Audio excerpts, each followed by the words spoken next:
দর্শক মন্ডলী আসসালামু আলাইকুম। কথা বলছে অধ্যাপক ডাক্তার মোহাম্মদ জামাল আবু নাসের।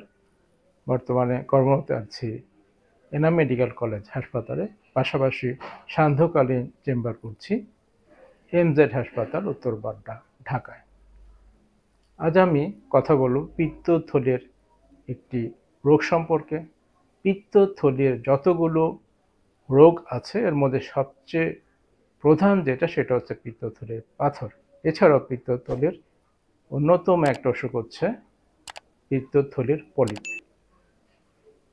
এই পলিপটা কি আসলে, এই সম্পর্কে একটু আলোচনা করা যাক। পিত্তথলির এটা একটা ব্যাগের মতো বা থলির মতো একটা জিনিস, আপনারা বুঝতে পারছেন। এর কতগুলো আবরণ রয়েছে। এই আবরণের ভেতরের যে আবরণ, এখান থেকে মাংসপিণ্ডের মতো ছোট একটা বস্তু বের হয়ে আসে বা উত্থিত হয়, এটাকে পলিপ বলে। পলিপ হলে সাধারণত অনেক সময় তেমন কোনো উপসর্গ থাকে না। কোনো কারণে আলট্রাসোনোগ্রাফি করতে গেলে সাধারণত এটা ধরা পড়ে।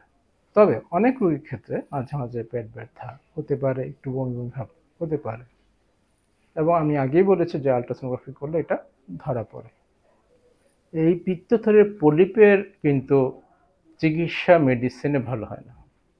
সাধারণত এর অপারেশন লাগে, তবে সব ক্ষেত্রে কিন্তু অপারেশনের প্রয়োজন নেই। পরবর্তী ভিডিওতে আমি কোন কোন ক্ষেত্রে পিত্তথলির পলিপের অপারেশন করতে হবে সেটা নিয়ে আলোচনা করব। সবাইকে ধন্যবাদ।